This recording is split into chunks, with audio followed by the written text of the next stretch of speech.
Hola, soy María José Ramos y en esta exposición les hablaré sobre el computador. Así, trataremos el tema del computador, su arquitectura, la historia, generaciones, los sistemas numéricos y los sistemas operativos. El computador es un dispositivo electrónico cuya finalidad es el almacenamiento y el procesamiento de información. En principio se desarrolló para resolver cálculos numéricos complejos, sin embargo en la actualidad tiene más aplicaciones extendiendo su funcionalidad y capacidad. Los primeros computadores eran equipos del tipo mecánico o electromecánico. No fue sino hasta 1942 que se desarrolló el primer computador digital. Y fue en 1964 que apareció el primer computador de escritorio.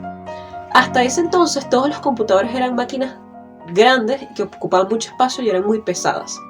Y generalmente tenían fines del tipo institucional o corporativo.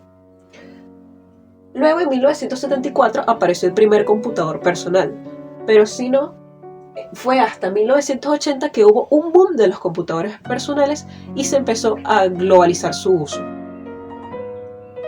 Esto fue apoyado por el desarrollo en la década de los 80 y de los 90 del Internet y la World Wide Web, al punto de que hoy en día utilizamos numerosas páginas web como Google, Wikipedia y también redes sociales como Facebook o Twitter.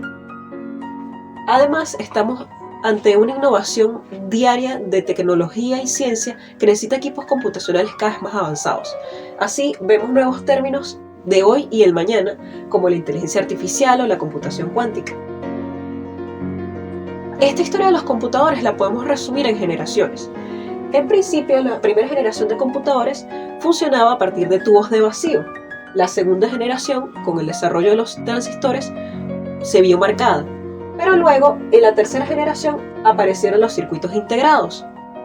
Más adelante, la cuarta generación y la quinta generación se vieron beneficiadas por los microprocesadores o los chips. Y para el futuro, el desarrollo de superconductores, de computación cuántica, es lo que creemos marcará los próximos computadores, los de la sexta generación.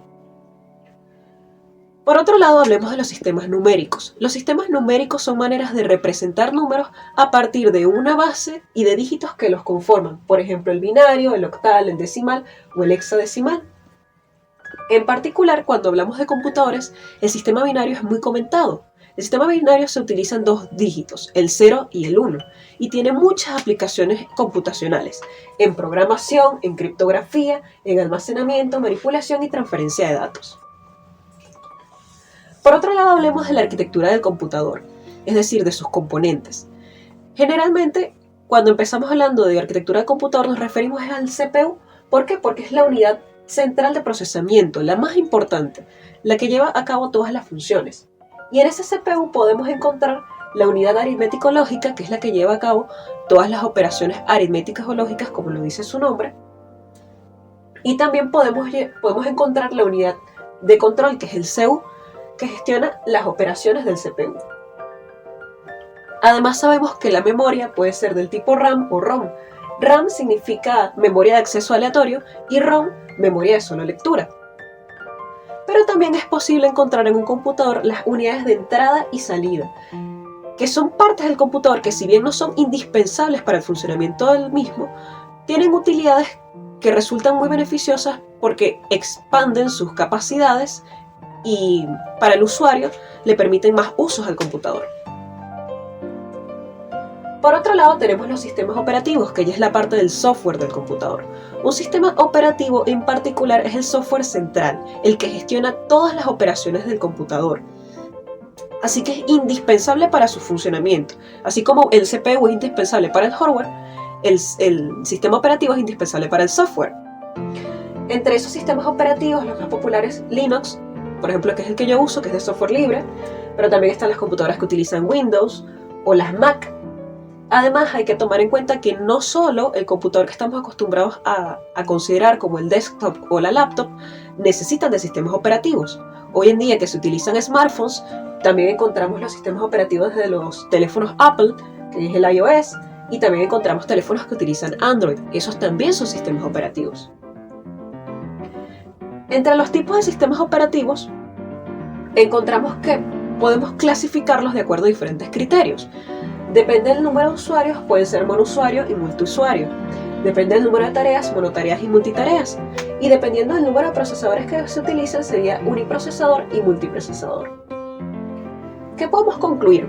Que hoy en día la tecnología y en particular los computadores se enfrentan a nuevos retos computacionales y por lo tanto se ha requerido de una tecnología más avanzada en hardware y un desarrollo de software cada vez más complejo para poder asumir esos retos matemáticos, lógicos, que se pueden enfrentar hoy en día los computadores, tanto para la ciencia, para el mismo desarrollo tecnológico, pero también para la vida diaria, porque los computadores se han hecho indispensables en nuestras vidas para la comunicación, para el acceso a la información, y necesitamos cada vez computadores que sean de mayor adaptabilidad para el usuario y más fáciles de utilizar.